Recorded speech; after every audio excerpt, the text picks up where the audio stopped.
off a daily fantasy. His number too high, then I'm probably fading him. He been on the road, he gon' eat up my salary. I hit up by, he gon' lie before lock. Play back to back, then I probably won't pick on the DFS bachelor. Good as it gets. Build a few liners and hit me a leg. He had a good game, but it might be a trick. Log in the Slack so I know who to pick. Sharing our liners, we all gon' get rich. New to this game, you should come to the pad. You might want some cash and get a good laugh. DFS sports, we gon' run up a bag. He heard every game and it's making me mad. You buying your lineups, I think you a cheater. DFS bachelor, he the new leader. Yeah. What's up, everyone? Welcome back to the Bachelor Pad. I, of course, am your host, the DFS Bachelor, and we're going to go over Saturday's NBA, Fanduel, and Draftkings slate. It's a 5-game slate. It starts at 1 p.m. Eastern, and my audio sounds awfully strange to me, and 10 a.m. Pacific time. It's a 5-game slate, and, before I get into thanking you all for all your support, which I really do. Let's just do it right now. Thank you so much. A big cheers to you all. Seriously, thank you all so much for making me a part of your day. It's truly humbling. All the kind words, the comments, you guys liking the video, which helps the channel more than you know. I truly do appreciate it. If you're new to the channel, welcome to the team. Please, if you're so inclined to do so, hit that subscribe button down below. Hit that bell icon. WNBA, NBA, NFL is coming up soon. I'll be over at sportsbookreview.com this year with a great group of people. If you're betting on soccer, baseball, Korean baseball, anything, whatever, MMA, golf, whatever you can imagine betting on in terms of handicapping, that's the place to go. And they have the best reviews of all the sports books. I'll be doing NFL content with my boy Donnie Seymour over there, the best voice in sports radio. We call him the Buzz Lightyear of sports betting. Be sure to check them out as well. But I really do appreciate it. Also, if you like the video, subscribe to the channel and leave a comment in the comment section. You qualify for our weekly $25 PayPal giveaway. I'll announce that winner Sunday night and for Monday's NBA slate. I really do appreciate all the support. Thank you again so much. Also, if you want access to all of my all the research projections, player pool, you can use the lineup optimizer, the mass lineup generator if you're doing 100 lineups, late swap optimizer if you have a late scratch and you need to fix your lineups in a hurry. You can upload and download your lineups from Fanduel or Draftkings. Import them into the late swap optimizer here on Draft Dashboard. If you use my link, you can use my player pool, which I definitely adjust every time there's a player that's out, and then re-optimize them upload them back in. You can do all that with Draft Dashboard. You can try that link right now. 30 days for $1. You get my player pool for not only NBA, but for MLB, NHL, when NFL starts, all that stuff. So be sure to check all of that out. So, we're getting near the end. The last day of games for this little play-in seeding restart before the postseason begins is Wednesday. The one caveat is in the Western Conference. The Eastern Conference is already decided. 1 through 6 are decided. 7 and 8 are being fought out between Brooklyn and Orlando. I don't think either team cares where they finish. Philly played pretty hard today fighting for that 6th seed. Again, we'll go over all of that. But in the Eastern Conference, Washington's been eliminated. Now in the West, here's how the playoffs are working. 1 through 8, are in the so-called playoffs. But the 8 seed has to play the 9 seed if the 9 seed finishes within 4 games of the 8 seed. So really the battle right now, we have a sort of battle for the 8 seed between Memphis and Portland. But really the battle is for the 9 seed, and right now all of the teams in the Western Conference who were invited to the restart are eligible for that 9 seed. So how that's going to work is once this regular season ends, the play-in games end on Wednesday, the 8 seed and the 9 seed, as long as they're within 4 games, which right now looks like it's going to happen barring some sort of psychotic miracle, the 8 seed and the 9 seed will play in a 3-game tournament. If the 8 seed wins game 1, it's over. It's done. The 9 seed has to beat the 8 seed twice, and then they will become the de facto 8 seed, and they will play the Lakers in the first round of the Western Conference playoffs. All those teams are right now eligible. Right now, Memphis is the 8 seed. Portland is the 9 seed. Portland's coming on strong. That's what she said. And if I'm not, at least lie to me and tell me I am coming on strong. I mean, come on, whatever. Uh, but all the teams, Sacramento all the way up to San Antonio and Portland, are all eligible for that 9 seed right now. So those are the games we want to focus on. We talked about it with Toronto. I was nervous about playing them because they had nothing to play for, and sure as shit, they didn't play their guys a lot of minutes tonight. I'm going to be right about those things sometimes. I'm going to be wrong. I mean, that's how the DFS world works. Tomorrow is an ugly fucking slate. There's a lot of teams with absolutely nothing to play for. So I'm going to try to make this video a little quicker tonight because there's not really a lot of teams with a lot to play for. So let's just jump right into it. Let's start at point guard. Damian Lillard, 9-7 on Fanduel, 10K on DraftKings. Bottom line is Portland has something to play for. The Clippers do not. Now, could the Clippers lose the 2 seed? Sure. Does that matter all that much to them? Probably not. I can't see why it would. They have a 1.5 game lead over Denver for the 2 seed. Are the Clippers more afraid of Dallas than they are of Oklahoma City? I don't fucking think so. For me, I guess the only reason the Clippers would want to stay in the 2 seed is to try to wait to play the Lakers in the Western Conference Finals. And that's assuming they get past Portland, who looks really, really good right now. But Portland's a team that needs to win. They would need to keep winning. They'd especially love to pass Memphis and become that 8 seed, because why wouldn't you rather just have to win once as opposed to twice? If you're the 8 seed, you would just have to win one of those games. So you could lose the first game. The other team has to beat you in that second game to move on. You only have to win one out of 2 games. So, yeah, Damian Lillard, I like it. They're going to be highly motivated. The Clippers are excellent defensively on the wing. But, again, I don't know. Patrick Beverley's already been ruled out. So you're going to see Landry Shamet or Reggie Jackson. Doc Rivers was a total fucking prick the last game. Let's just call it what it is. Started Landry Shamet. Like, on what planet should Landry Shamet be starting for any team? Yes, he can make some threes, but he's a terrible player. Reggie Jackson's a much, much better player than Landry Shamet. I'm going to chalk that up to him just trying to get them into game shape, but I do like Damian Lillard. Now, Malcolm Brogdon. What do the Pacers have to play for? I suppose they could move up into the 4 seed, which would give them quote-unquote home court advantage over the 5 seed. I guess, like right now, they're in a dead heat with Philly. Philly and Indiana are tied for that 5-6 seed, so maybe they'd want to move down or stay where they're at to play Miami and avoid Boston. Miami's dealing with some injuries. Jimmy Butler is not healthy. He's out tomorrow. Goran Dragic is very iffy for tomorrow. Kendrick Nunn just left the bubble. So Miami looks like a team kind of on the downswing. They're probably one of the least healthy teams in the bubble right now. So that's the only reason I could see Miami or Indiana really giving a shit. The Lakers don't. The Lakers are not going to give a shit. Like, LeBron and company should play very limited minutes tomorrow. I won't be paying up for any of those players for the Lakers. Ricky Rubio, Phoenix is in the hunt. He's 5'9" on FanDuel, 6'4" on DraftKings. Now, Miami's very good against point guards, but again, I don't care. They have something to play for, so their starters are going to play. I like Ricky Rubio. Kendrick Nunn, I have him projected at 0.1. That's as low as I can make him right now, but he is not there. He's gone. So guys like Tyler Hero, God, who are the other guards for Miami? I mean, tomorrow's going to be a shit show. So here's what I'm going to say to you all. I know we're all degenerates when we like to play DFS, but tomorrow would be the day I would put my least amount of money on. If I'm going to put money on stuff, make sure it's on players who are actually going to play. Milwaukee already has the 1 seed locked up in the East. Eric Bledsoe, they're working him back into game shape. I get it. Would I play him all that much? Probably not. Jamal Murray's very iffy. Gary Harris and Will Barton were ruled out for tomorrow, so Monty Morris, sure, I could see some of that at 4-4 on both sites. I could go there. Cameron Payne, backup point guard for Phoenix. He's been playing about 20 minutes a night, and he's scoring about a fantasy point per minute. He's been 24, 21, 23, and 24 the last 3. And again, Phoenix is playing to win tomorrow, so I don't mind that. I think Reggie Jackson does bounce back. He only played 14 minutes the last game. Like, fuck you, Doc Rivers.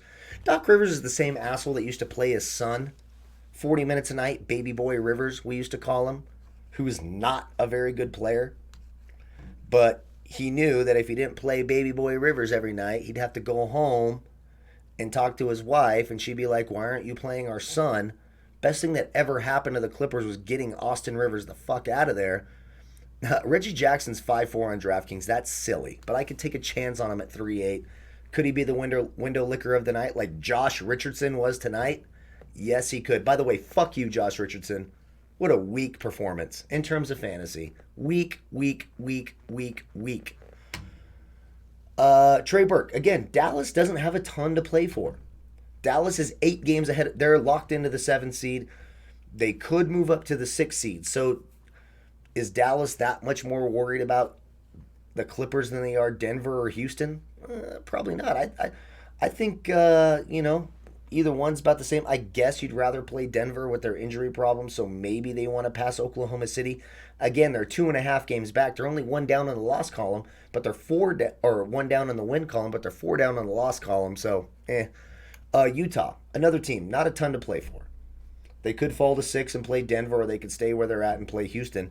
I think you'd rather fall back down. Now, you saw today they arrest Donovan Mitchell, Mike Conley. They arrested Rudy Gobert. They benched Joe Ingles to start the second half. Kind of a joke there. There's a lot of unknowns. Emmanuel Mudiay could be a decent value play. 3-5 and 3-3. I'll have exposure there.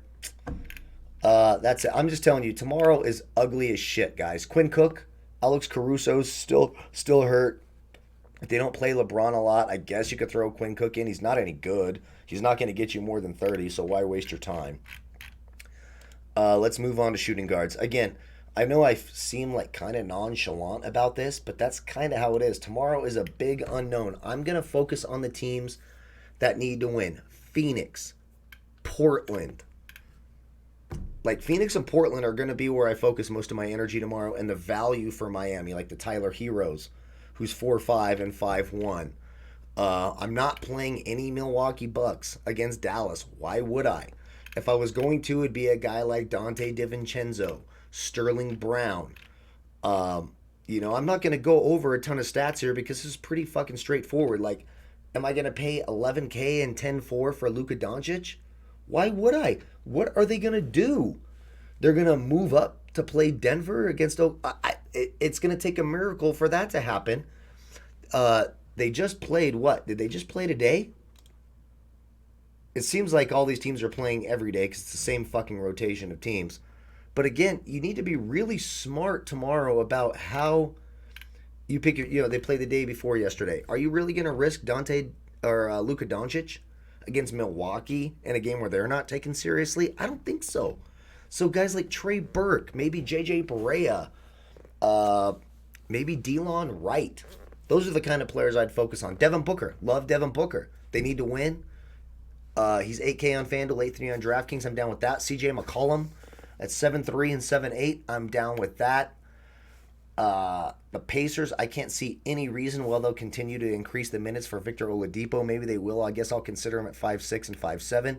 Gary Trent Jr., we've seen it. We talked about it in the last couple of videos. He just put up a 42 in the last game. He's 4-7 and 4-8. I'll go to Gary Trent Jr. Jordan Clarkson for Utah. He should see some minutes tomorrow. I could go there. Lou Williams, that's a dart throw. You're hoping for a miracle first half. There's no way I pay the 5-5 on DraftKings, maybe the 4-5 on FanDuel. For those of you who are new, by the way, we usually do a more detailed breakdown of every play. But again, this is such a murky, mucky, disgusting time of the year. I know we thought we were avoiding the tanking.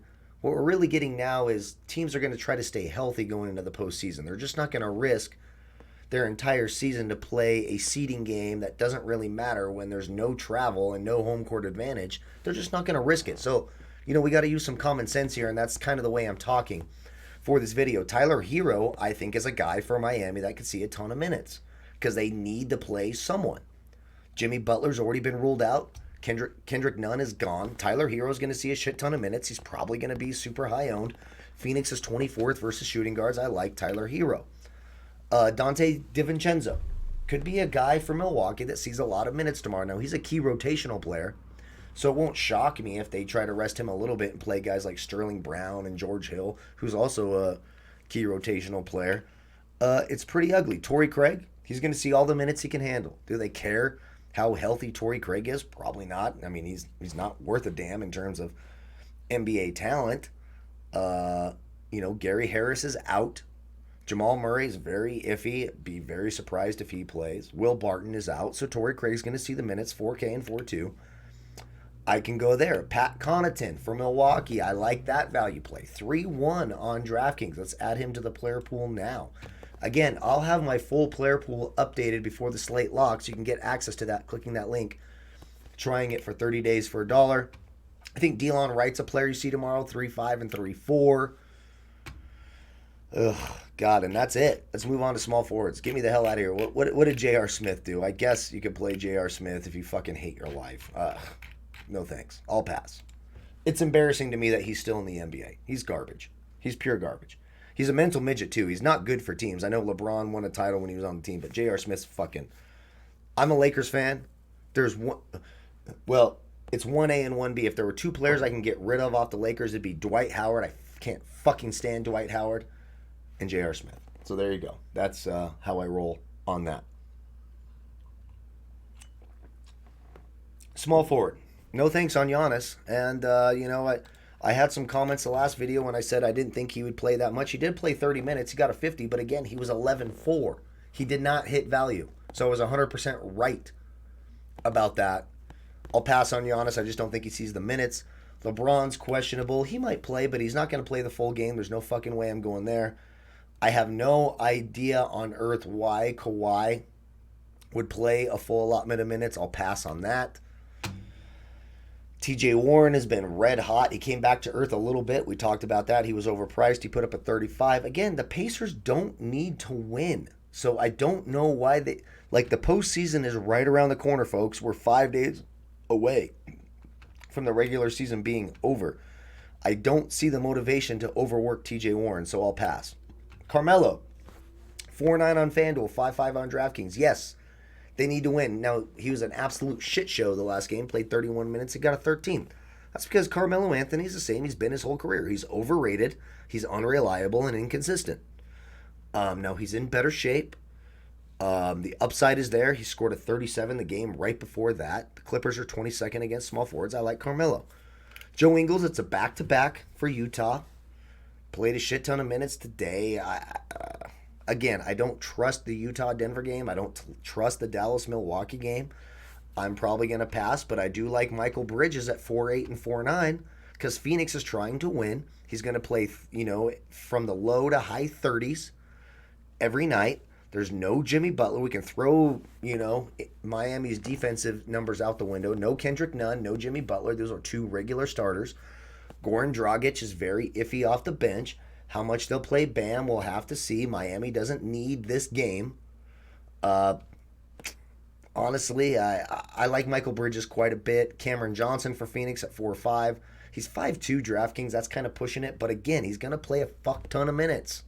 He's playing a ton of minutes. He's played 40, 37, and 36 minutes the last 3 games.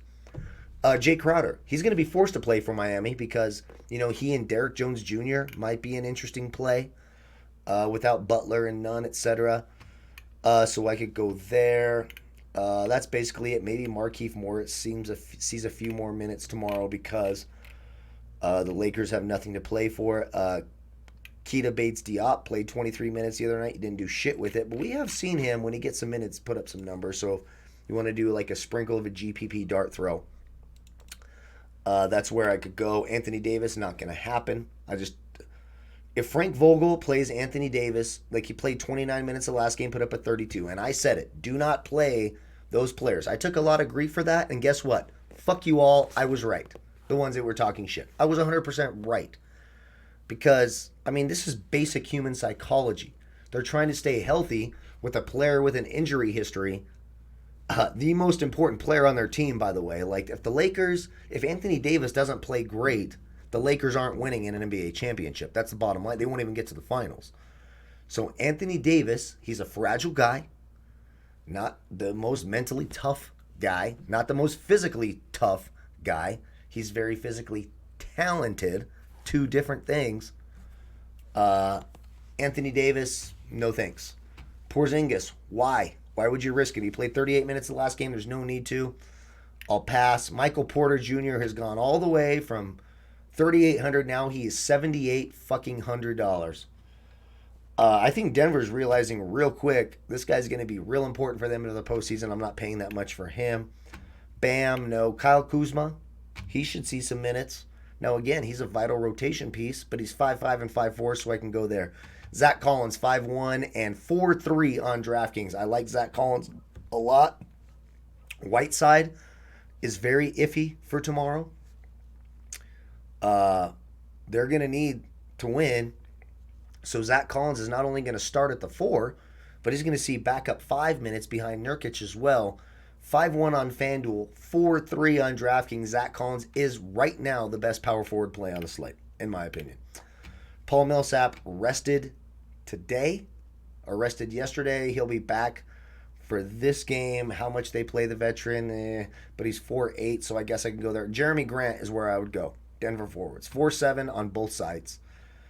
23 and a 27 his last 2 against Utah. I like, actually 23, 27, 39, and 31 in his last 4 against Utah.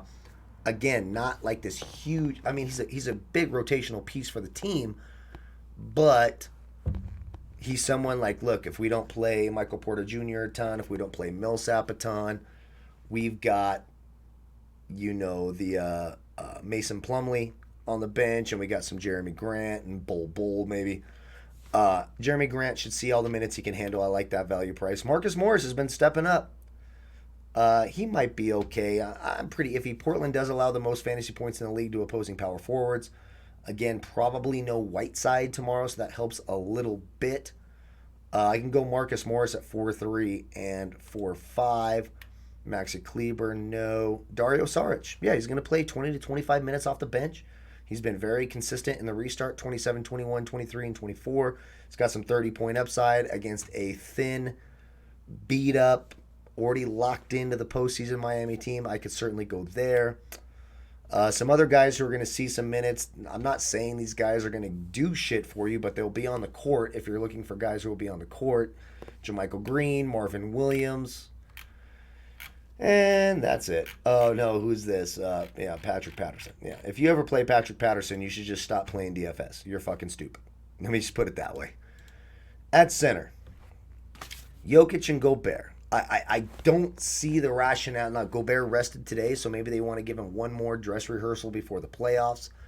I will say Jokic has dominated Gobert the last 2 games he's played Utah, 54 and a 75. I just can't pay up for him because I don't trust that he'll play. If I'm going to pay up for a center, it's going to be DeAndre Ayton at 7-8 on FanDuel and 7-6 on DraftKings. And it's going to be Nurkic at 8-5 on FanDuel, 8-9 on DraftKings. Now, let's just show you this. So Nurkic has had a small sample size of games played this year. He's only played in the restart. So this hit percentage number over here on Draft Dashboard, which you can get access to by clicking that link, trying it for 30 days for $1, and you get my player pool. It shows you how many times this year when they played, they would have hit 5 times value when priced at the current price point. So right now, Nurkic would have hit value 100% of the time on FanDuel and 75% of the time. So it's 4 or 4 on FanDuel and 3 or 4 on DraftKings. There you go. DeAndre Ayton, 59 and 65% of the time. But again, Phoenix needs to play. They need to win, so I could certainly go there. Miles Turner is questionable. That news came out today.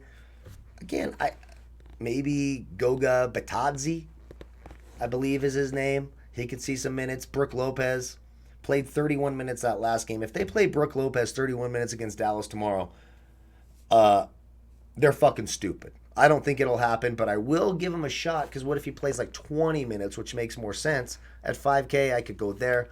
Zubats has been absolutely on fire the last 3 games. He's 5-2 and 5-3.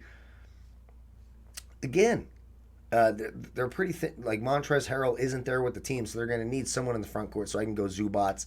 Kelly Olynyk's been one of our best value plays, 4-8 and 4-9. Hassan Whiteside is questionable tomorrow. I'm not sure he's going to play. I don't really see the point of overloading Whiteside. There you go. Title 6. Mason Plumlee, some value guys. Now, here's where we're starting to get interesting. Teams that are locked into the postseason don't have a lot to play for. Mason Plumlee can come in and play 20 minutes, 25 minutes. He's a point per minute monster. He averages 1.15 fantasy points per minute, 4-2 and 3-9. I like Mason Plumlee. Dwight Howard. What a fucking douchebag. I can't stand Dwight Howard. He's been a douchebag for over 12 years now. Mental midget. Not anyone you can ever rely on. I can't stand Dwight Howard. This is my homerism coming out of from being a Laker fan. But he's got some upside at 3-4 on DraftKings. Again, the Lakers not a ton to play for, so maybe they give Dwight Howard some minutes. Let JaVale McGee, sort of rest. He sat out the last game. JaVale McGee did. They both have good success. Like, if you look at McGee's last three against the Pacers, 28, 24, and 29. Dwight Howard put up a 30 his last game out. Bull for Denver. We just talked about him. You guys might be saying, wait, Bull. He just played 24 minutes the last game. He's 3-6 and 3-1. Denver has nothing to play for.